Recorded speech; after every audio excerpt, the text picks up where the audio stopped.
رسول اللہ. الحمدللہ ثم الحمدللہ.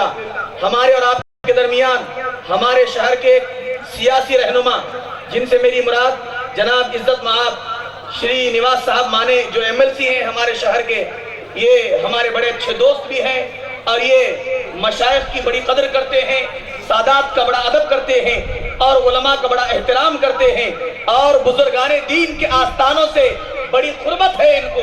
الحمدللہ جہاں بھی بزرگان دین کے آستانوں کی بات آتی ہے یہ ڈنکے کی چوٹ پر حکومت کے سامنے اپنا موقف ظاہر کرتے ہیں اور بڑی عقیدت یہ رکھتے ہیں. ان کے لیے آپ دعا کریں کہ شری نواز صاحب مانے کو اللہ تبارک و تعالی مزید ترقی کی راہ پر گامزن کرے اور ان سے ملت کا کام لے. آپ ان کے لیے دعا کریں. یہ بزرگوں سے بڑی عقیدت رکھتے ہیں، بڑی محبت رکھتے ہیں. میرے محترم بزرگ اور دوستو، یہ آج کی کانفرنس پیر طریقت حضرت سید شاہ محمود بادشاہ قادری علیہ الرحمت والرضوان کا 14 سالانہ عرس کے موقع پر عظمت اہل بیت کانفرنس منعقد ہے جس میں ہم اور آپ شرکت کی سعادت حاصل کر رہے ہیں. آج کی اس کانفرنس کو نسبت ہے رسول اللہ کی اولاد سے. آج کی اس کانفرنس کا تعلق ہے رسول اکرم صلی اللہ علیہ وسلم کی ذریت سے. رسول اکرم صلی اللہ علیہ وسلم کا مقام، رسول اکرم صلی اللہ علیہ وسلم کی اولاد کا مقام، رسول اکرم صلی اللہ علیہ وسلم کی آل کا مرتبہ. خود میرے آقا مصطفیٰ جان رحمت صلی اللہ علیہ وسلم نے ارشاد فرمایا، میری اہل بیت سے ایک دن کی محبت، میری اہل بیت سے ایک دن کی محبت پورے سال کی عبادت سے بہتر ہے، پورے سال کی عبادت سے بہتر ہے. مزید میرے آقا غیب کی خبریں بتانے والے مصطفیٰ صلی اللہ علیہ وسلم نے ارشاد فرمایا، اور جو شخص کسی محبت پر مر گیا سمجھو وہ شخص جنت میں سلامتی کے ساتھ چلا گیا، وہ شخص جنت میں سلامتی کے ساتھ چلا گیا. میرے محترم بزرگ اور دوستو، چاند پیراں ٹرسٹ کی جانب سے جناب شری نواز مانے صاحب کی گلپوشی کی جا رہی ہے. ان سے گزارش ہے کہ قبول فرمائیں. استاد زمن حضرت علامہ حسن رضا خان علیہ الرحمت والرضوان نے یوں بارگاہ اہل بیت میں نذرانہ عقیدت پیش کیا ہے. کس زبان سے ہو بیاں مدح شان اہل بیت، کس زبان سے ہو بیاں مدح شان اہل بیت. مدح گوئے مصطفیٰ ہیں، مدح خان اہل بیت، ان کی پاکی کی خدائے پاک کرتا ہے بیاں، ان کی پاکی کی خدائے پاک کرتا ہے بیاں. لعنت اللہ علیہ دشمنان اہل بیت، دشمنان اہل بیت. جان دینا سر کٹانا کوئی تجھ سے سیکھ لے، سارا عالم ہو فدا اے خاندان اہل بیت. اور بے ادب گستاخ فرقے کو سنا دے اے حسن، یوں کہا کرتے ہیں سنی داستان اہل بیت، یوں کہا کرتے ہیں سنی داستان اہل بیت. میرے محترم بزرگ اور دوستو، وقت کی قلت دامنگیر ہے. آپ دیکھ رہے ہیں کہ اسٹیج پر مشائخین اعظام کا، سادات کرام کا، علماء کرام کا اور ائمہ مساجد کا، تنظیموں اور تحریکوں کے ذمہ داران کا ایک جمع غفیر ہے. آپ اپنے ماتھے کی آنکھوں سے زیارت کر رہے ہیں.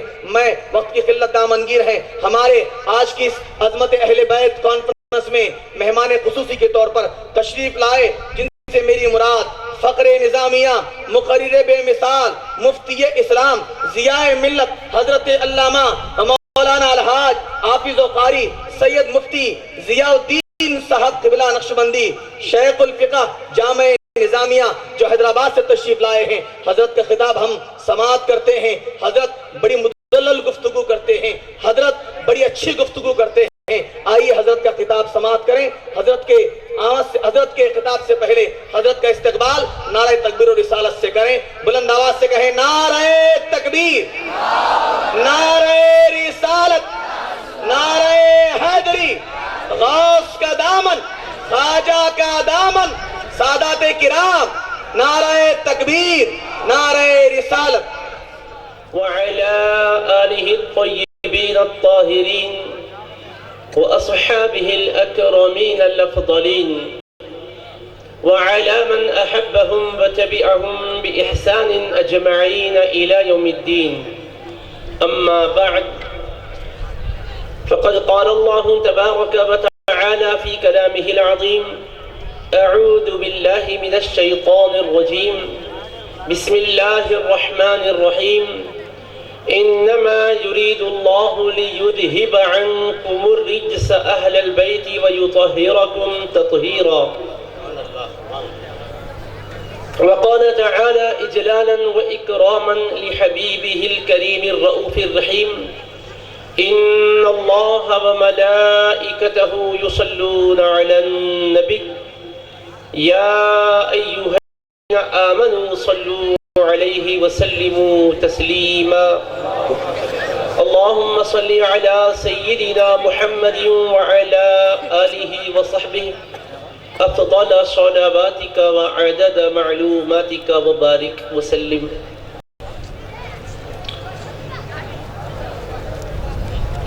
فضیلت مآب حضرت مولانا سید شاہ تاج الدین بابا قادری مجدد اللہ العالی اور رونق اسٹیج، معزز مشائخ اعظام، علماء ذی احترام، خطباء اعلام، بزرگان محترم مکرم، حاضرین و سامعین، اللہ سبحانہ و تعالیٰ کا ارشاد مبارک ہے: انما يريد الله ليذهب عنكم الرجس اهل البيت ويطهركم تطهيرا. اس میں کوئی شک نہیں اے نبی کریم صلی اللہ علیہ وآلہ وسلم کے گھرانے والوں، اللہ تبارک و تعالیٰ تمہارے بارے میں یہی چاہتا ہے کہ ہر گندگی کو تم سے دور رکھے اور تمہیں مکمل پاک و صاف بنائے رکھے. اس آیت مقدسہ میں حق تعالیٰ نے اہل بیت نبوت کی شان و عظمت کو بتلایا، ان کے پاکیزہ ارادوں اور ان کے دلی جذبات کو واضح فرمایا کہ یہ مقدس نفوس ظاہر و باطن کے اعتبار سے انتہائی پاکیزہ نفوس ہیں. دنیا کی محبت، دنیا کی چاہت، اقتدار کی حرص و ہوس کبھی ان کے پاکیزہ دامن کو داغدار نہیں کر سکتی. اللہ تبارک و تعالیٰ نے اپنے فضل و کرم سے ان کے بارے میں اپنے اس ارادے اور مشیت کا اعلان کیا کہ اللہ تبارک و تعالیٰ اے اہل بیت تمہارے بارے میں یہی چاہتا ہے کہ ہر گندگی کو وہ تم سے دور رکھے اور دور رکھنا چاہتا ہے. باطن کی خرابی تمہارے میں آنے دینا نہیں چاہتا ہے. جب ایک بات اس میں فرما دی گئی کہ اللہ گندگی کو دور رکھنا چاہتا ہے، تو جب گندگی کسی سے دور رکھی جائے تو اس کو کیا کہیں گے؟ پاک ہی کہیں گے، طیب ہی کہیں گے. تو پاکی کا مفہوم تو اس پہلے حصے میں آ گیا، مگر اللہ نے اسی پر اکتفا نہیں کیا، فرمایا وَيُطَهِّرَكُمْ تَطْهِيرًا، اور وہ تمہیں مکمل پاک و صاف بنائے رکھنا چاہتا ہے. تو مضمون کو دہرایا کیوں ہے؟ پہلی بات یہ فرمائی کہ اے اہل بیت اللہ تم سے ہر گندگی کو دور کرنا چاہتا ہے. دیکھیے یہ دستی ہے، اگر اس پر میل کچیل ہے، اگر آپ یہ کہیں کہ میں نے میل کچیل کو دور کر دیا تو خود بخود اس کا مطلب یہ نکلا کہ یہ صاف ہو گئی، پاک ہو گئی. آپ یہ کہیں کہ نہیں میل کو میں نے دور کیا اور مکمل پاک کیا، تو اس میں غیر معمولی تاکید ظاہر ہو رہی ہے کہ آپ بہت زیادہ زور دے رہے ہیں کہ کوئی شبہ بھی نہ کرے، کوئی ادنا احتمال بھی پیدا نہ کرے. تو رب کریم جانتا ہے قیامت تک آنے والے لوگوں کے اذہان کیا کیا سوچتے ہیں، اللہ کو معلوم، وہ غیب و شہادت کا جاننے والا ہے. اہل بیت مصطفیٰ کی نسبت سے لوگ وہم و شک میں مبتلا ہوں گے، اوروں کو وہم و شک میں مبتلا کریں گے، ان کے خدمات دینیہ کو نظر انداز کرنے کی ناپاک کوشش کریں گے، اور دنیا داری کے طلب کا ان پر الزام عائد کریں گے، اقتدار کی خواہش ان کے دل میں ہونے کا ان پر اتہام عائد کریں گے. تو رب کریم نے اپنی قرآن کریم کی اس آیت میں بتلایا، اپنے کلام پاک کی آیت میں، کہ دیکھو ان کو پاک رکھنے کا ارادہ کسی بندے کا نہیں ہے، رب العالمین کا ہے، جو ہر گندگی سے انہیں پاک رکھنا چاہتا ہے اور پھر مکمل طیب و طاہر بنا کر رکھنا چاہتا ہے. تو جب رب کا ارادہ ہے تو رب کے ارادے کو کوئی ٹال نہیں سکتا، اس کی مشیت سے کوئی ٹکرا نہیں سکتا. تو معلوم یہ ہوا کہ مصطفیٰ کا گھرانہ یہ وہ گھرانہ ہے کہ جس کے ارادے بھی پاکیزہ ہے، جس کی نیتیں بھی پاکیزہ ہے اور جن کے اعمال و افعال بھی پاکیزہ ہے. اللہ کا ارشاد ہے کہ بے شک اللہ یہی چاہتا ہے اہل بیت مصطفیٰ کہ ہر گندگی کو تم سے وہ دور رکھے اور تمہیں مکمل پاک و صاف بنائے رکھے۔ اور آیت کے نازل ہونے کے بعد حبیب پاک علیہ السلام نے ان 4 نفوس قدسیہ کو اپنی چادر رحمت میں لے لیا اور بارگاہ یزدی میں معروضہ بھی کیا کہ مولا یہ میری اہل بیت ہے، یہ میرے اہل بیت ہے، ہر گندگی کو مولا ان سے دور رکھ اور انہیں مکمل پاک و صاف بنائے رکھ۔ تو اب اہل بیت نبوت کے ان نفوس قدسیہ کی عظمت و سطوت، رفعت و منزلت کو کون بیان کرے؟ ان کے کردار کی پاکیزگی کے سلسلے میں کس کی زبان میں یارہ ہے کہ اس کا حق ادا کر سکے؟ خالق و مالک فرما رہا ہے کہ میرا ارادہ تو یہ ہے کہ میں ہر گندگی کو تم سے دور رکھنا چاہتا ہوں۔ اگر کوئی ناپاک جسارت کرتا ہوا یہ کہے کہ ان کا کردار مشکوک تھا، اس کا مطلب یہ ہوا کہ وہ قرآن کریم کی اس آیت پاک پر اعتراض کر رہا ہے، اللہ کے کلام سے وہ ٹکرا رہا ہے۔ اور عزیزان محترم، ایمان کا مطلب ہی ہے کہ اللہ کے کلام کو مانے، اللہ کے بیان کو مانے، اللہ کو مانے، اللہ کے حبیب کو مانے اور حبیب پاک کی تمام تعلیمات کو جو آپ نے رب کی طرف سے پہنچائی ہے ان سب کو مانے۔ تو رب نے فرمایا کہ رب کا ارادہ یہ ہے کہ گندگی کو تم سے دور رکھنا چاہتا ہے اور مکمل پاک و صاف بنا کر تمہیں دنیا میں بے مثال شان سے رکھنا چاہتا ہے۔ تو اب دیکھو گندگی میں کیا چیزیں آ سکتی ہیں؟ دل کو خراب کرنے والی جتنی چیزیں ہیں یہ سب گندگی ہے باطن کی۔ حسد کا دل میں ہونا گندگی ہے، بغض کا دل میں ہونا گندگی ہے، دنیا کی چاہت اور محبت کا دل میں ہونا گندگی ہے، دوسرے کو نقصان پہنچانے کا ارادہ دل میں ہونا گندگی ہے، دوسرے کی ترقی کو دیکھ کر ناخوش ہونا گندگی ہے، کسی کے کمال کو دیکھ کر اس کے نعمت کے چھن جانے کی خواہش پیدا کرنا گندگی ہے۔ تو عزیزان محترم، دل کے اندر نفاق پیدا کر لینا یہ گندگی ہے، دل کے اندر دنیا والوں کو دکھانے کا ارادہ رکھنا یہ گندگی ہے، اپنے عمل کے ذریعے سے دنیا میں اپنی نیک نامی کا خواستگار ہونا یہ گندگی ہے۔ تو یہ ساری گندگیوں کو ایک طرف رکھو اور قرآن کریم کی اس آیت کو سامنے رکھو اور خدا کی قسم کھا کر تم کہو کہ جتنی گندگیوں کی لسٹ تیار کرو گے قسم بخدا یہ کہہ سکتے ہو کہ علی مرتضی شیر خدا کا دامن اس سے پاک ہے، سید کائنات کا دامن اس سے پاک ہے، امام حسن مجتبی کا دامن اس سے پاک ہے، امام حسین شہید کربلا کا دامن اس سے پاک ہے۔ تم خدا کی قسم کھا کر کہو تو کوئی دنیا کا علامہ مولانا وہ نہیں ہوگا کہ جو تمہیں یہ کہے کہ تمہاری قسم ٹوٹ جاتی ہے، بلکہ وہ اگر مومن ہے تو کہے گا سچی قسم ہے تمہاری، اس لیے کہ رب کا یہ ارادہ ہے کہ اے اہل بیت مصطفیٰ ہر گندگی کو تمہارا رب تم سے دور رکھنا چاہتا ہے۔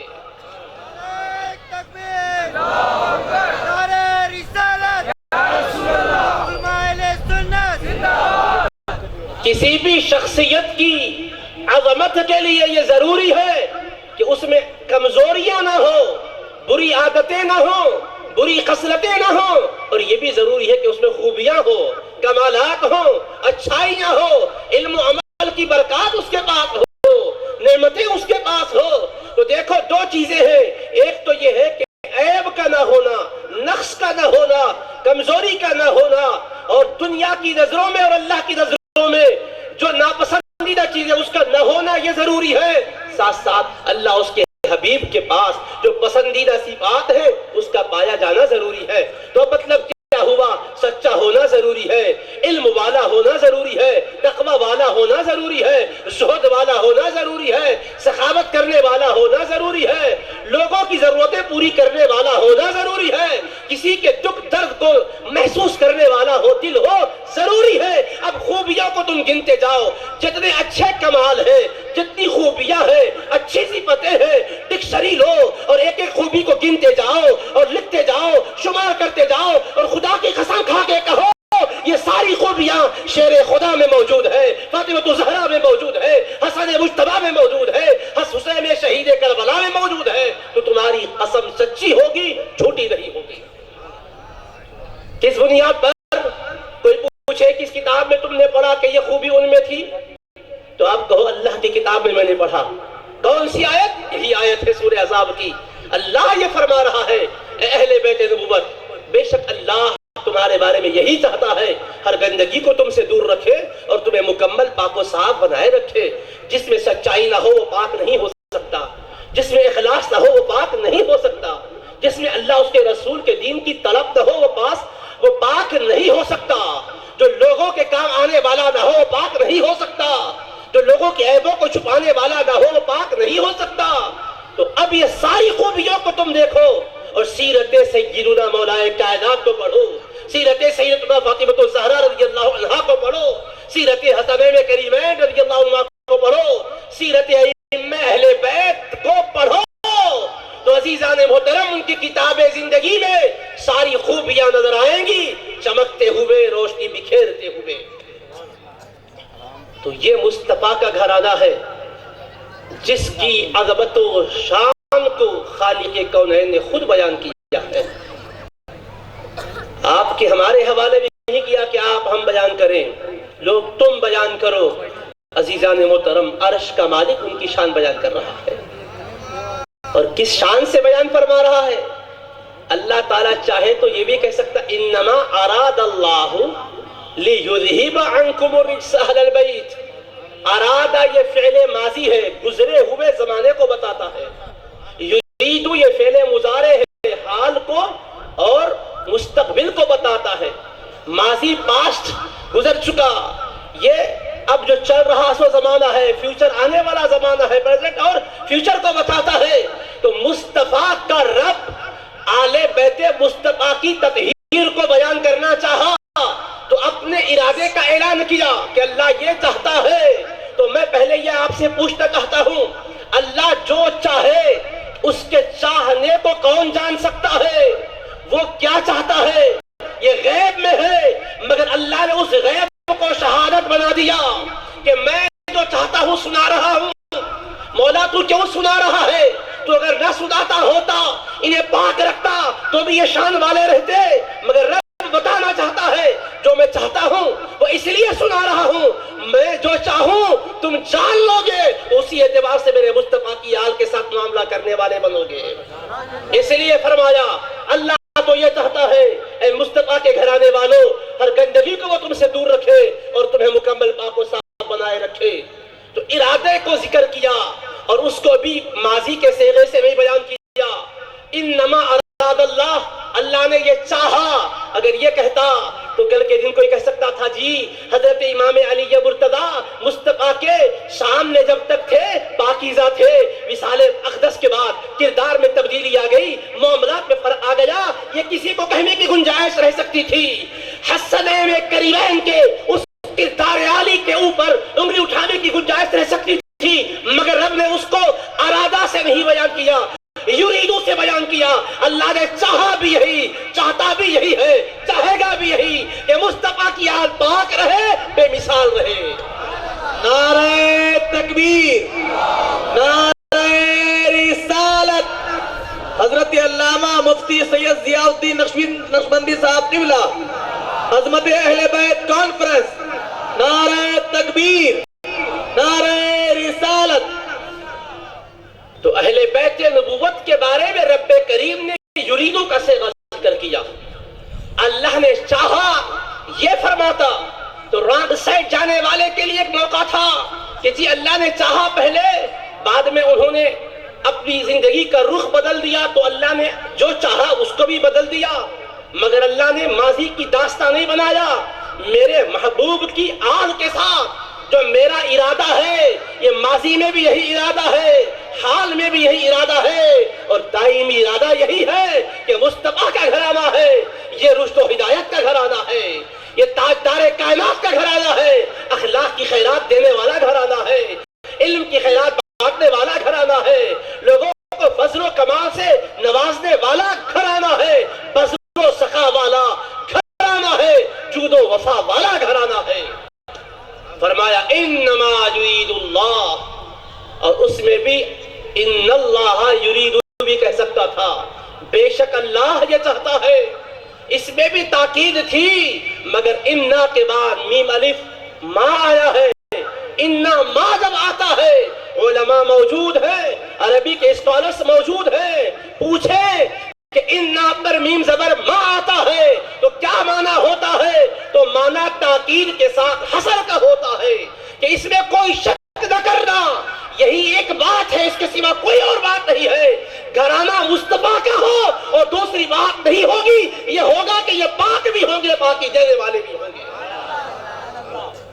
انما سے یہ مطلب نکلا کہ میرے مصطفیٰ کا گھرانہ ہے، اور حبیب نے اس کا مطلب بھی سمجھایا تاکہ کوئی حسنین کریمین کو اس آیت کے مضمون سے خارج نہ کر دے، سید کائنات کو اس کے علاوہ نہ بتائے۔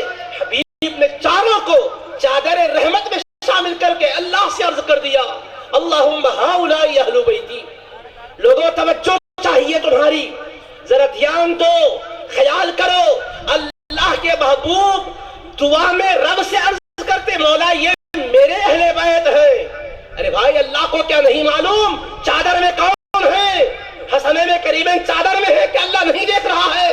شہزادی مصطفیٰ چادر میں ہے کہ خدا نہیں دیکھ رہا ہے؟ شیر خدا چادر مصطفیٰ میں ہے کہ خدا نہیں دیکھ رہا ہے؟ پھر یہ کیوں کہتے ہیں میرے مولا یہ میرے اہل بیت ہیں؟ ہم سے فرماتے تو سمجھ بھی آتا، امت کو نہیں معلوم تھا، نبی بتا رہے ہیں کہ یہ اہل بیت ہے، لیکن رب سے عرض کرتے ہیں مولا یہ میرے اہل بیت ہیں۔ نعرہ تکبیر، نعرہ رسالت، عظمت اہل بیت کانفرنس، حضرت بادشاہ پیران صاحب قبلہ، حضور اشرف ملت، نعرہ تکبیر، نعرہ رسالت۔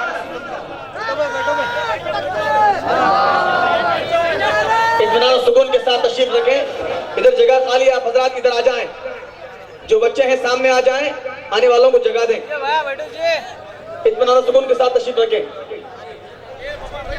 اللهم صل على سيدنا محمد وعلى آله وصحبه أفضل صلواتك وعدد معلوماتك وبارك وسلم۔ تو میں عرض کر رہا تھا کہ حبیب کریم صلی اللہ تعالی علیہ وآلہ وصحبہ وسلم نے چادر میں ان نفوس قدسیہ کو لینے کے بعد بارگاہ یزدی میں عرض کیا، اللہم ہؤلاء اہل بیتی، اے اللہ یہ میرے اہل بیت ہیں۔ تو حبیب کریم علیہ السلام نے رب سے یہ کیوں عرض کیا کہ مولا یہ میرے اہل بیت ہیں؟ کیا رب کو نہیں نظر آ رہا تھا کہ یہ اہل بیت ہیں؟ چادر میں کون ہے کیا رب کو نہیں معلوم؟ اور مصطفیٰ سے ان کا رشتہ کیا ہے یہ کیا رب کو نہیں معلوم؟ رب تو جانتا ہے، علی وہ خبیر ہے، وہ دانا وہ بینا ہے۔ پھر رب کے حبیب نے رب سے عرض کیا مولا یہ میرے اہل بیت ہیں۔ آپ یہ کہیں کہ نہیں آگے دعا کرنا چاہتے تھے اس لیے حضور نے کہا، تو حضور اس کے بغیر بھی دعا کر سکتے تھے، اللہم اذہب عن ہؤلاء الرجس، اے اللہ ان لوگوں سے گندگی کو دور رکھ، وطہرہم تطہیرا، انہیں مکمل پاک بنائے رکھ۔ یوں بھی کہہ سکتے تھے کہ ان سے گندگی کو دور رکھ، مگر اس سے پہلے کہا اللہم ہؤلاء اہل بیتی، اے اللہ یہ میرے اہل بیت ہیں۔ تو مصطفیٰ رب سے عرض کر رہے ہیں تو خلق سے بعد میں عرض فرمایا، رب سے پہلے عرض کیا تاکہ کوئی بعد میں دوسری طرف اپنے ذہن کو لے جا کر حبیب کی آل کے بارے میں متہم اور مطعون کرنے کی ناپاک کوشش نہ کرے۔ مصطفیٰ نے رب سے عرض کر دیا تاکہ معلوم ہو جائے ان کا اہل بیت نبوت ہونا یہ مفسرین کی تفسیروں سے ثابت نہیں ہے، خود مصطفیٰ کی زبان سے ثابت ہے اور رب کے دربار میں معروضے سے ثابت ہے۔ حبیب نے رب سے عرض کی اللہم ہؤلاء اہل بیتی، خدا بندہ یہ میرے اہل بیت ہیں۔ خدا کو تو پتہ ہے مگر مصطفیٰ نے ان کا تذکرہ کیا یہ ظاہر کرنے کے لیے کہ ان کا اہل بیت نبوت میں ہونا یہ احتمالی بات نہیں ہے، یہ تیقن اور قطعیت کی بات ہے، یہ حتمی بات ہے۔ نبیوں کے سردار نے رب کی بارگاہ میں دعا یا کلمات میں ان کے اہل بیت ہونے کا تذکرہ کیا۔ اور اس کے علاوہ دوسری بات یہ ہے کہ مصطفیٰ علیہ السلام آگے والی دعا سے پہلے اہل بیت کا مضمون لا رہے ہیں اور بتانا یہ چاہتے ہیں کہ دعا رب سے کرو تو سب سے کٹ کر رب کی طرف ہو کر کرو، مگر میرے مصطفیٰ کے آل، مصطفیٰ کی آل اور یہ اہل بیت یہ خلق میں ہیں، مگر خلق میں ایسے بے مثال کہ دعا میں ان کا نام آئے تو دعا کی قبولیت کے لیے اشارہ ہوتا ہے۔ نعرہ تکبیر، نعرہ رسالت، عظمت اہل بیت کانفرنس۔ تو اہل بیت نبوت سے رشتہ خارجی نہ ہو، داخلی ہو، دل کی دنیا میں بھی ہو اور دعاؤں کے اندر بھی ہو۔ مصطفیٰ نے اپنی دعا میں اہل بیت کا کلمہ فرمایا۔ اللہم ہؤلاء اہل بیتی، اور دعا یہی سے شروع ہو رہی ہے، کیونکہ حدیث پاک میں دعا علیٰ وفاطمۃ وحسنا وحسینا وجللہم بکساء ثم قال اللہم ہؤلاء اہل بیتی، ان چاروں کو اپنی چادر رحمت میں لے کر عرض کیا مولا یہ میرے اہل بیت ہیں، اللہم ہؤلاء اہل بیتی۔ کیا حبیب پاک علیہ السلام کی نگاہ مقدس مناظر آگے تک کے نہیں دیکھ رہی ہے؟ دیکھیں حبیب پاک معلوم ہے، جانتے ہیں آگے چلنے کے بعد فرقے بنیں گے اور ان نفوس قدسیہ کو نشانہ تنقیدوں کا بنائیں گے، تو اللہ کے حبیب نے فرمایا اس میں جن کی طہارت کا بیان ہو رہا ہے ان کو میں مفسروں کے حوالے نہیں کرتا ہوں، خود ہی اپنے کلام پاک سے رب کے دربار میں دعا میں ان کا تذکرہ کر کے بتاتا ہوں کہ یہ مصداق آیت ہے، اللہم ہؤلاء اہل بیتی فاذہب عنہم الرجس وطہرہم تطہیرا۔ پھر زور پر زور دیکھیں آپ کہ اس کے بعد 6 ماہ تک رسول پاک علیہ السلام فجر سے پہلے سید کائنات کے دولت گرے کے پاس تشریف لاتے، اپنے حجرے اقدس سے مسجد نبوی شریف میں جانے سے پہلے اور فرماتے الصلاۃ اہل البیت انما یرید اللہ لیذہب عنکم الرجس اہل البیت ویطہرکم تطہیرا۔ یہ نماز کا وقت ہے، اہل بیت نماز کی طرف توجہ دلاتے اور آیت مبارکہ تلاوت فرماتے۔ ایک روایت میں 40 دن کا تذکرہ ہے، ایک میں 6 ماہ کا تذکرہ ہے۔ عزیزان محترم بتائیں آیت مصطفیٰ کب پڑھ رہے ہیں؟ نماز کو جانے سے پہلے پڑھ کے سنا رہے ہیں۔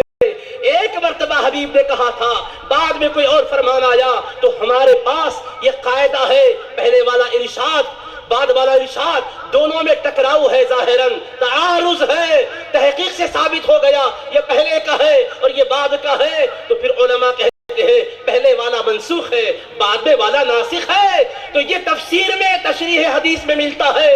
مصطفیٰ فرما رہے ہیں کہ میں نے ایک مرتبہ اہل بیت ہونے کو نہیں بیان کیا، بار بار بیان فرما رہا ہوں، تو اتفاق نہ سمجھنا، یہ انتظام قدرت ہے کہ مولا نے اس آیت کا مصداق بنایا ہے۔ بار بار ریپیٹ ہو رہا ہے وہی مضمون، انما یرید اللہ لیذہب عنکم الرجس اہل البیت ویطہرکم تطہیرا۔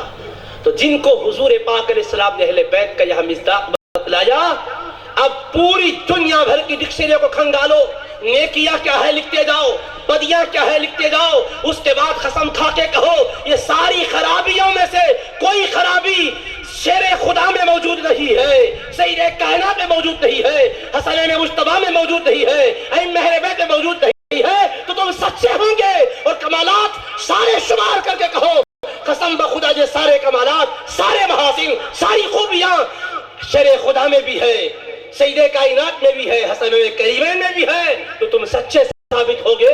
دلیل میں کوئی اور کتاب میں ملے یا نہ ملے، خدا کی کتاب کی یہ آیت کافی ہے کہ رب نے فرمایا ہر گندگی کو تم سے دور رکھنا چاہتا ہے اور مکمل پاک و صاف بنا کے رکھنا چاہتا ہے۔ یہی وجہ تھی کہ صحابہ کرام کو بے پناہ محبت تھی، بے پناہ عشق تھا۔ حبیب کریم صلی اللہ علیہ وسلم کا رب جب شان بیان فرما رہا ہے، فرش پر بعد میں، عرش پر پہلے شان بیان ہو رہی ہے۔ حبیب کریم علیہ السلام کی خدمت بابرکت میں ایک مرتبہ حضرت حذیفہ رضی اللہ عنہ حاضر ہوئے، جامع ترمذی میں حدیث پاک ہے۔ پہلے اپنی امی جان سے گفتگو ہوئی تو امی جان نے پوچھا بیٹے کب گئے تھے سرکار کی خدمت میں؟ تو انہوں نے کہا فلاں وقت گیا تھا۔ تو امی جان نے فرمایا اتنی تاخیر ہو گئی، اتنا وقت آ گیا ہے، جلال میں آ گئی۔ تو امی سے کہنے لگے دعینی آتی النبی صلی اللہ علیہ وسلم، میری مادر مہربان اب اجازت دے اور فوراً ابھی میں خدمت رسول پاک علیہ السلام میں حاضر دیتا ہوں۔ کہنے لگی ٹھیک ہے جاؤ۔ آئے اور امی سے یہ بھی کہہ کر آئے کہ میری پیاری امی جان میرے آقا کی بارگاہ میں جاؤں گا اور گزارش کروں گا کہ حضور میرے حق میں اور میری امی جان کے حق میں بخشش کی دعا فرمائیں۔ ماں خوش ہو گئی، چلو ٹھیک ہے جاؤ۔ آئے تو مغرب کی نماز ہو رہی تھی، اقتداء مصطفیٰ میں نماز مغرب پڑھ لی ہے۔ اب اس کے بعد سنن نوافل کے بعد دیکھ رہے تھے موقع ملے گا تو عرض کریں گے، لیکن حبیب پاک خاص کیف کے عالم میں ہیں، نوافل پڑھ رہے ہیں، عشاء کا وقت آ چکا، نماز عشاء بھی جماعت کے ساتھ ادا ہوئی، بقیہ سنن و نوافل بھی ادا ہوئے۔ اس کے بعد حبیب کریم علیہ السلام اپنے کاشان اقدس کی طرف رخ کیے ہوئے تشریف لے جا رہے ہیں۔ ہمت نہیں تھی کہ سامنے حاضر ہو کر عرض کر سکے، ادب سے پیچھے پیچھے چل رہے ہیں۔ کاشان اقدس میں داخل ہونے کا وقت آیا، زبان سے الفاظ ادا نہیں ہوئے، دل میں ارادہ تھا، دل ہی کے اندر تھا، حبیب پاک علیہ السلام نے اپنے کرم کریمانہ سے پشت اطہر کے پیچھے چلنے والے کو کیسے نہیں جانتے، جان بھی گئے، ان کے دل کی دھڑکن کیا کہہ رہی ہے وہ بھی پہچان گئے۔ فرمایا من حذیفۃ، کون حذیفہ ہو؟ عرض کیا حضور آپ کا غلام حذیفہ ہوں۔ اب آگے میرے آقا فرماتے ہیں ما حاجتک، حذیفہ کیا حاجت تمہیں میرے پاس لے آئی ہے؟ حاجت کیا میرے دربار میں لے آئی ہے؟ ذرا ان لوگوں سے کہو جو یہ عقیدہ رکھتے ہیں کہ اپنی حاجت فقط اللہ کے دربار میں پیش کرو، نبی کی بارگاہ میں حاجت پیش کرنا جائز نہیں ہے، آج کی تاریخ کے بعد محمد مصطفیٰ سے مانگنا جائز نہیں ہے۔ تم نے کس کا کلمہ پڑھا ہے؟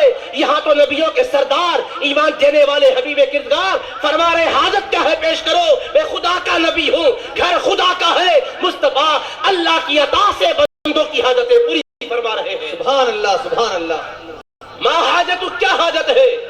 ابھی تو حاجت پیش بھی نہیں کیے، خود ہی حبیب نے فرمایا غفر اللہ لک ولی امک، اللہ تمہاری بھی بخشش فرمائے، تمہاری امی جان کی بخشش فرمائے۔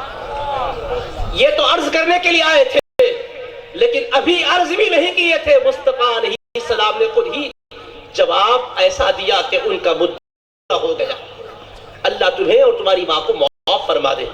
تو یہی تو عرض کرنے کے لیے آئے تھے، کرم سے حضور نے عطا فرما دیا، دل کی دھڑکنیں مصطفیٰ پر آیا ہیں، حبیب پاک علیہ السلام سے پنہا نہیں ہے، پوشیدہ نہیں ہے۔ اس کے بعد پھر آگے دیکھو سرکار کا کرم، فرماتے ہیں حذیفہ ان ھذا ملک، دیکھو یہ بے شک ایک فرشتہ ہے۔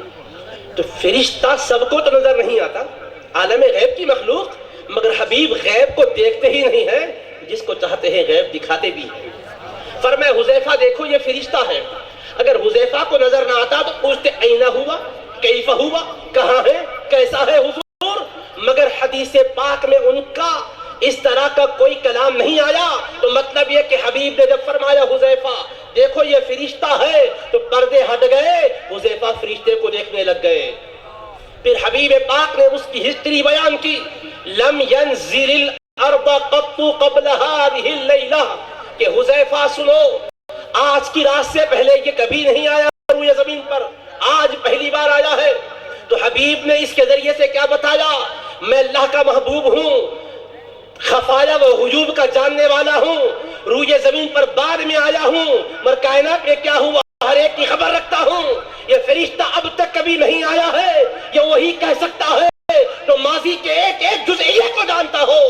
مصطفیٰ بتا رہے ہیں میں اللہ کا نبی ہوں، زمین پر کون آ رہا ہے، کتنی بار آ رہا ہے اور کون نہیں آ رہا ہے، یہ غیب کی مخلوق فرشتے ہیں، ان کے بارے میں مصطفیٰ خبر رکھتے ہیں۔ فرمایا کبھی نہیں آیا روئے زمین پر، آج سے پہلے کبھی نہیں آیا، اس کے بعد آج کیسے آیا؟ تو حبیب پاک نے ارشاد فرمایا استأذن ربہ، آج بھی یوں ہی نہیں آیا، اپنے رب سے اجازت لے کر آیا۔ جو کبھی روئے زمین پر نہیں آیا، آج کیوں اپنے مولا سے اجازت لیا؟ تو آقا نے فرمایا دو باتوں کے لیے، ان یسلم علیہ، ایک تو میری بارگاہ میں سلام عرض کرنے کے لیے اجازت لے کر آیا، سلام عرض کرنے کے لیے وہ آسمان سے زمین پر آیا، اجازت رب سے لے کر آیا۔ اسی سے اہل سنت کے عقیدے کی حقانیت واضح ہوتی ہے، جو گستاخ